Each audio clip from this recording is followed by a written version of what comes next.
Jeanette Palmer, and I'm joined by my co-host today, Kathy Waters. Jim is in Aruba, so we'll be talking to him next week about that. And so today we don't. No bitterness there at all. No. Especially, when it's been raining here, no sunshine. No. 50. We'll be talking to you about that. So today what we're going to do is Kathy and I are both master trainers for a program called Dementia Live.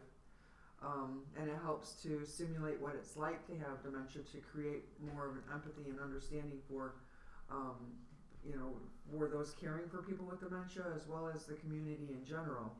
So today we're going to put on our master trainer hats for this company, Educate, and they're the producer of the Dementia Live program, and bring you a show about creating a dementia-friendly faith community.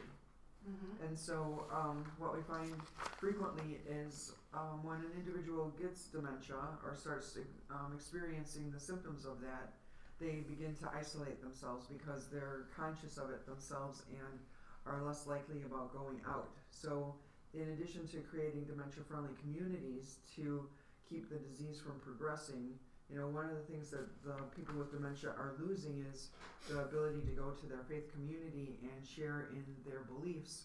And so we need to expand the opportunity for them to continue going and sharing their belief with their system, with their support system. Mm-hmm. And so that's what we're going to talk about today. There's not one kind of cookie cutter universal approach, as you know, to making a house of worship more dementia friendly. It's sort of a journey that the congregation goes on together to find ways to be more inclusive, more accessible, and more engaging with folks that frequently have significant memory losses, as well as sometimes other cognitive impairments. So it's everyone has to take their own journey if you're a faith community. Don't right. you agree? Yes. I'm kind of interested. Is faith part of the memory that dementia patients tend to maintain? Like what they do when they talk memory, or they'll talk little individual bits. Is the faith the one that really they're probably the biggest, strongest one that they maintain throughout the diagnosis? Because it's something most people have learned at an early age. Okay. And so we find that the memory is kind of erased from the most recent to the oldest. Right. And so if you're a child and you've been raised in this faith, then it's kind of ingrained in your being. Mm-hmm. When we find in our business as home care providers, I've had a couple of clients that had dementia and were really, really agitated. And what we found was, and they were Catholic, and because the rosary was hanging on the bedside, and so I was able to say the rosary with them, and that calmed them down. Just as any other faith, if it's that repetitive sound, and it's something that's like in their soul, I believe, Mm-hmm. and that's quite it's interesting. Now I see the right. importance. So I was putting the connection together when you said of focusing on this specific topic for today. So this is very eager and very interesting. And the hippocampus is that part of the brain they say that kind of all of our data's at, that filing cabinet. And sure enough, Alzheimer's and Lewy Body Dementia and frontotemporal disorders, they all affect those starting, recent memories get really affected short term, can't think of the word you're going to say, frequently you'll hear that. Mm-hmm. And then, as it progresses, then you get to those older memories. But then there's that other part of the brain, which I think fits into the spiritual journey, is the amygdala is where our emotional memories are kept. And so I would think we all, if we've been raised in a certain religion, that there is an emotional component that's probably those memories are kept in the amygdala, how it felt to be at church, how it felt to be going through your first communion or or even vacation Bible school. Yeah, oh yeah, Mm-hmm. yeah. How it felt, the excitement as a kid even to do that. And then as a parent to teach. Yeah. Right. And we have we have a couple of clients that even though they're in the late 80s think that they are like 16, 17. And so when we assign caregivers, we've got younger caregivers. We thought that maybe somebody older would be better initially because of the experience and everything, but we found that the clients were gravitating more to the younger caregivers, and we find that they're in their mind younger. So they're experiencing younger things. They're willing to do more things in that age group because they think that they're younger. And the other thing too is the feeling that they have about being that age. You know, we had one client that would not participate or be responsive to physical therapy. And it was women that were providing the physical therapy, but as soon as the man physical therapist came on, that client like put her peacock feathers on and was willing to participate in anything that he told her to do, because at that point in time, she was a 17-year-old teenager flirting with that guy. Sure. And so I've heard that. Yeah, I've seen that before too. And so just a matter of where the individual's mind is. We also find that music is one of the key factors to memory and how it makes you feel. And obviously, we know that religion has a lot of music associated to it with it. Traditional hymns that they would really remember. Right, and the fact that they know them themselves. And so we've seen videos about where people are actually nonverbal, but when someone is singing a hymn or they're hearing it, then they're able to say the words. I believe it. Right. So when you think about a faith community, we work in the industry. So we know we come in contact with individuals with dementia every day. But if you think about a faith community, maybe the first step is for everyone to be informed. The obvious things. It's a community problem. It doesn't happen in isolation. It doesn't discriminate. Everyone of every race, kindred, and tongue can have equal opportunity to get it. So should we talk about the statistics now that you've said that? Right, and the numbers only increase, so go ahead. And so right now the dementia statistics in the U.S. in 2018 are really frightening, so let me share that with you. Every 65 seconds, so nearly every minute, someone in the United States develops Alzheimer's disease. So that's over 5 million Americans are living with the disease, and as many as 60 million will have the disease by 2050. That's when the silver tsunami, I think, is supposed to hit, right? Yes. And then the frontotemporal disorders are the second most common cause of dementia after Alzheimer's. And Lewy Body Dementia affects 1 million Americans. So saying all that, I think we also need to explain that dementia is an umbrella term. That there's all kinds of different diagnoses under that umbrella term. But the fact is that some of the characteristics that the individual is exhibiting may be temporary because it's a urinary tract infection. It might be, some medication interactions, and things like that. So we would be able to reverse those versus, frontotemporal or the Lewy Body Dementia, even Alzheimer's. We're not going to be able to reverse those. So we need to learn how to react to them and how to care for them. But also back to the statistics, between 2000 and 2015, so in the past 15 years, deaths from heart disease fell 11%, while the deaths from Alzheimer's increased 123%. Isn't that something? And so it's 1 in 3 seniors are going to die from Alzheimer's or another dementia, which is more than breast and prostate cancers combined. But we don't really hear about that. No, we really don't hear about that. And the fact of the matter is that the lifetime cost of care for an individual with dementia is $341,080. Yep. And all that data came from Alzheimer's Association. More than $250,000. And the fact is that the average life expectancy for Alzheimer's after they've been diagnosed is 8 to 10 years, and that the range has been seen from 3 to 20 years. So it depends on the type of Alzheimer's you have.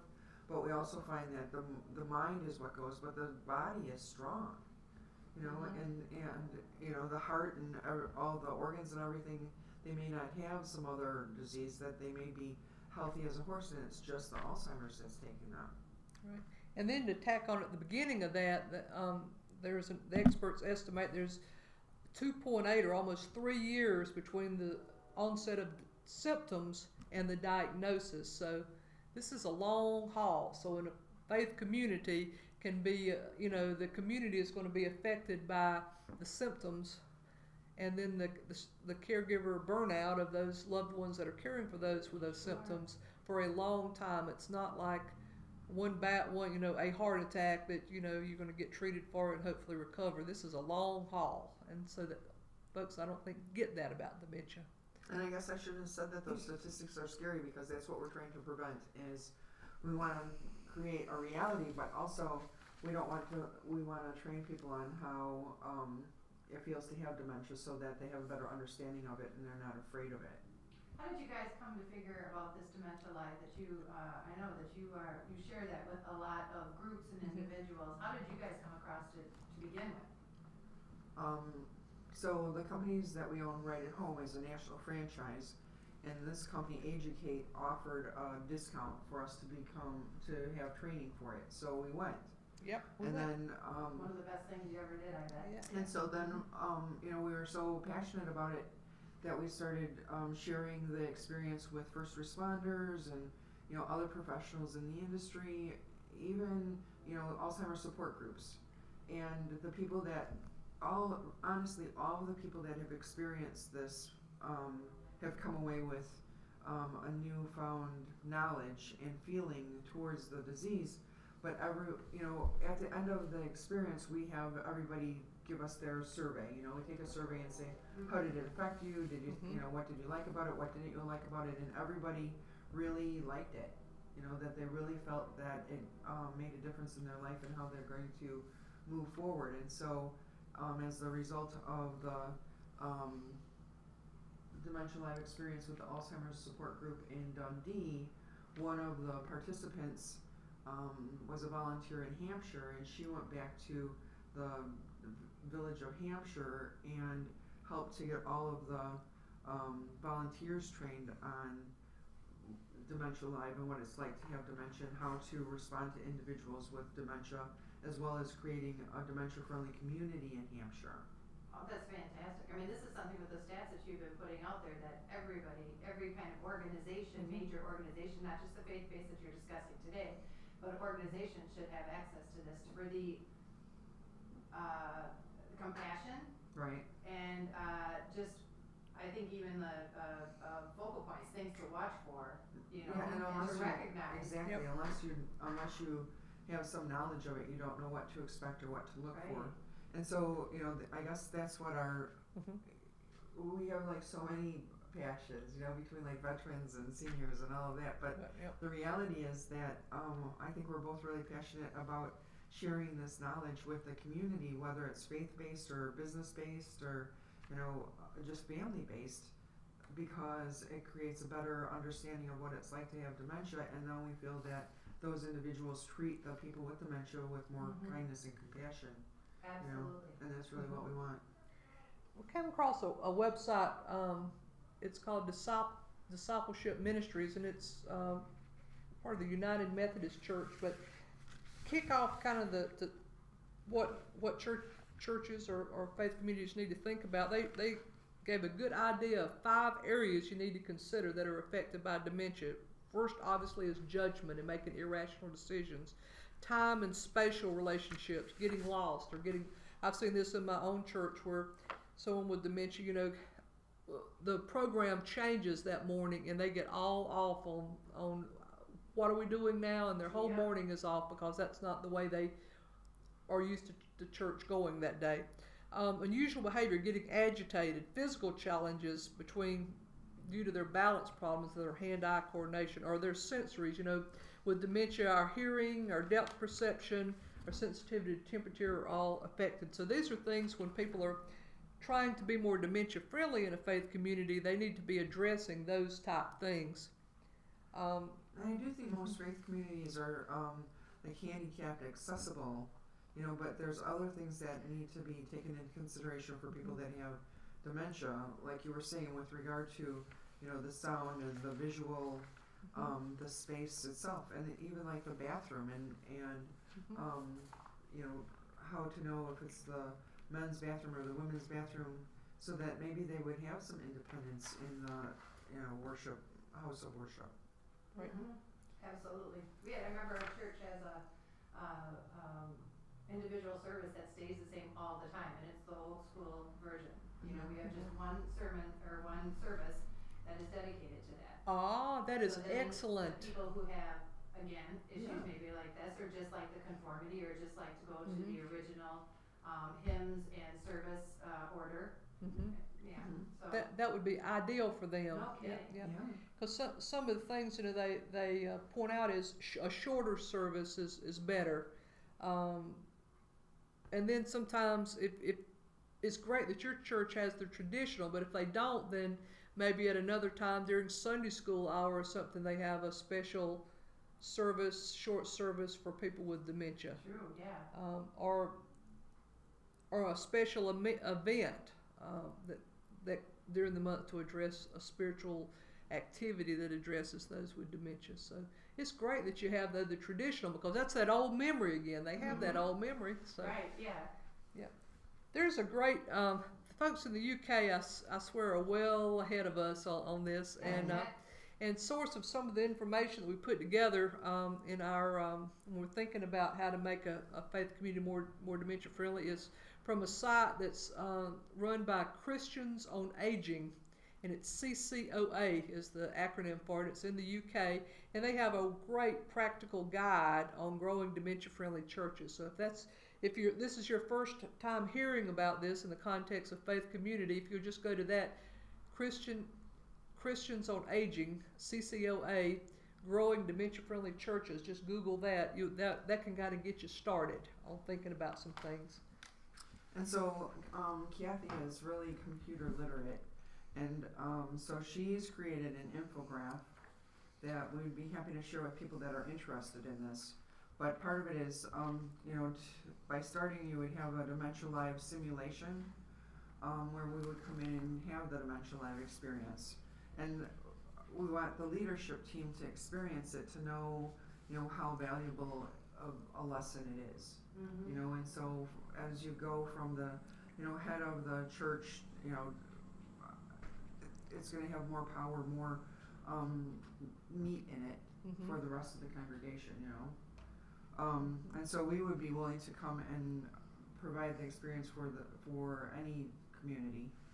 And then the leadership team would have a discussion about creating a dementia-friendly faith environment at their facility, and we can help with that too. Facilitate that. We can share, some learnings from other faith communities that through our resource search that we found that can at least jumpstart that discussion, like talking about worship, talking about communication, how that needs to be different, talk about the physical environment. And the point is that by experiencing this, they'll get the idea of what it is as a person to have dementia. Yes. So for you guys going in, and there's actually a hands-on process that you do. Can you talk a little bit about that, if you don't mind? I know I'm cutting into your time. Yeah, no, that's good. Very interesting. Yeah, so you put the first thing is to gear up, and gearing up is actually you're putting on your person things that are going to impair you when you do some tasks later on, and that gear is designed to mimic age-related and dementia-related issues. So we put on some headphones, and they have random weird noises that make you not think so well. We put some glasses on that mimic maybe glaucoma, or you sense your peripheral vision closing in like someone with dementia would experience. Put some gloves on so your fine motor skills don't work. And then we give you, after you get all the gear on, we give you a list of instructions, and in 7 to 10 minutes you attempt to do those things that you've been instructed to do. That may be putting a puzzle together, or it may be zipping a jacket, button a shirt, feeding the dog. Feeding the dog, writing your address on an envelope. And it is, to the person, impactful. We've had people break out in hives, many people cry, many jerk the headphones off and say, I just can't take it anymore. And that's just 7 to 10 minutes. Think about someone with dementia that lives with this 24/7, and they freak out over, a 7 to 10 minute. That's how impactful it is for the general person that tries to do it. That's the kind of information you need to have in order to determine what things you can do in your community, what changes you can make, impactful changes that you can make. Yeah. Right. You think Everybody about can talk. Right. If everybody but feels you're like wasting a lot of time doing something that's not necessarily going to focus on the whole Right. concept at hand. right. This is something that they can do that. So you guys Right. go those you go to those places? Mm-hmm. And so you can put your you can put yourself in their shoes after that, and then you can start, as you put your thinking cap on. Okay, what can And we that's do what we different? do is afterwards too, Yeah. we have a empowerment session where all the people that participated, you know, we discuss the feelings that they were having, you know, and by discussing that, they have a better understanding of what individuals with dementia are going through, you know, and why some of the behaviors they're having it, you know, and that, you know, once you have that aha moment, then we're able to break through and, you know, come up with some outstanding solutions. Yeah. Brilliant. And some of the suggestions we read, you know, really are geared toward the ministry staff themselves. You know, I don't envy a minister because they're talking about burnout. You know, they've got to be really candidates for burnout. You know, sometimes when you go to a home and you're ministering to someone with dementia, just think about, or at the church ministering to them, sometimes it's just, you have to remind yourself, just show up. You don't have to have all the answers. Just show up and be present, and that's enough. You know, you can't have the answers for everyone when they have dementia. And go easy on yourself, and just, if you can connect with the person, that's a major success sometimes. You don't have to go any further than that. And getting others in the community, in the faith community, to reach out to them too. And it's everyone, you know, when you're at church or anywhere and you encounter someone with dementia, don't assume they remember your name. You know, go ahead and say, now, do you remember me? You know, if you kind of sense they don't. Don't be offended if they don't. Yeah. And remind them. Go ahead and remind them, I'm so and so. You know, and maybe you know, maybe mention if they knew your parent, mention your parent's name. I'm so and so's daughter or son. You know, so that they can connect, and always be go over the top, and I think in being friendly toward them. You know, that goes a long way in communication with someone, both in a faith setting and just in general. Yeah, just in general. Yeah. And then, as Kathy was saying too, when you go to an individual's home, it's important to train the volunteers, you know, to know what to expect, because not everyone knows what to expect with dementia. So I just feel that by having the experience that they have a little bit more tools in their toolbox to be able to deal with whatever circumstance they're walking into. And you know, we're also fast paced, so when you ask someone with dementia a question, give them time to respond and process what you say. Don't rush to fill in that gap of silence. Give them a minute to get their senses about them and then come back with an answer. That's the respectful, you know, thing to do. Right. Yeah. And then if there's noise, or the TV or the radio is on, you know, turn it off while you're there so that they can concentrate on what you're saying. Yep. Absolutely. Yeah. And well, I think we forget to do that. Yeah, and another thing is, and I've seen this with people, we all should know better, is don't correct them or don't, you know, embarrass them in any way. You're like, oh, Mom, don't you remember Aunt so-and-so, or you remember our neighbor so-and-so. Don't embarrass them, or say, no, it's not Wednesday, Mom, it's Friday. Not only that just increases the whole frustration Yeah, level. right, The person with dementia, I think, has that frustration all the time. They know they don't know, you know, so Yeah. you're kind of Rubbing embarrassing rubbing it in, the obvious. Yeah. So don't correct and don't embarrass, because if they could do better, we have to live in their world. They can't live in ours. That's something we should all remember. And it's so hard to, you know, to go to another world, you know, because we're so based on doing what we do in our society and having those expectations. Absolutely. I think that's why so many people kind of fake it. Yeah. Right. For a while. That's until right. They get called up. Right. You know? Right. So those are really, really important things to remember. And so, so let's give them our contact information, That because would be good. I'm looking at the clock and I cannot believe that it's like getting this time already. Long, yep. And so, so again, my name is Jeanette Palmer, and I'm a master trainer for Educate.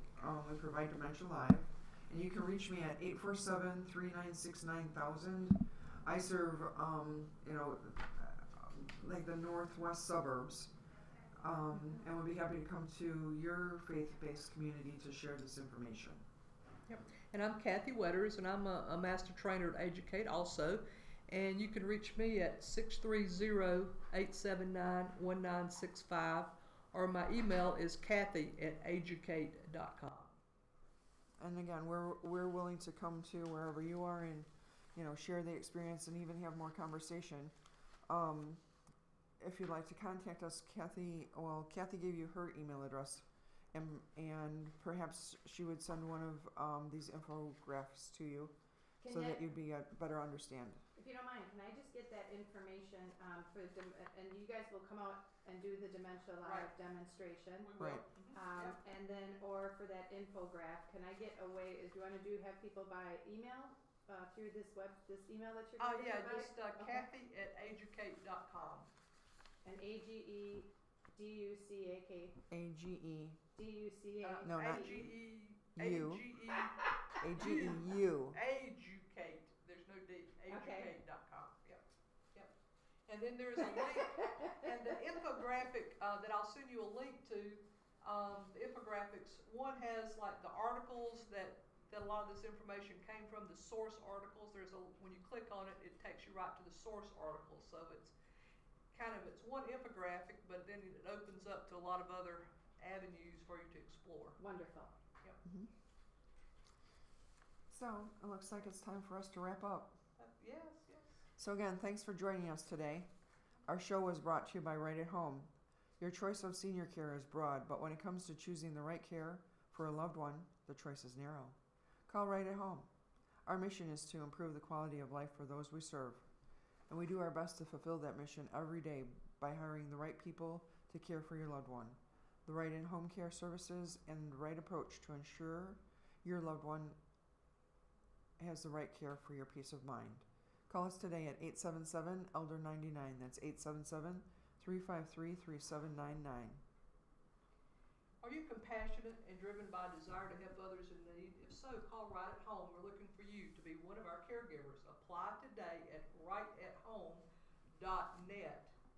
We are very much, all of the Right at Homes in the Chicagoland area are actively recruiting for caregivers as we speak. So go to rightathome.net, go to Illinois, and you'll see all of our offices. And real quickly, before we end for the day, I just wanted to ask, I had a phone call coming in. Somebody was calling, and we're at the end of the show, so wanted to know, is there a cost for you to come out to churches or organizations to share that Dementia Live? And if so, what is it? They just would like more information. Initially, no. We'll be happy to come and provide it for free. Okay. And then if the church decides it's something that they want to do, we could train some of the congregation to become coaches themselves so that they can continue the training, and at that point there is a cost associated. It's structured so we can discuss it on a case-by-case basis. I think that is fantastic, and thank you guys for what you do. I think that's a lot of compassion and love that you have for the community to do something like that, so thank you. But initially, it's all for free, because what we want you to do is to learn what it feels like, and then to think about how it impacts your community, and that is for free to do that. Yeah. All right, wonderful. Silver Solutions Radio, heard every Tuesday at 9:30.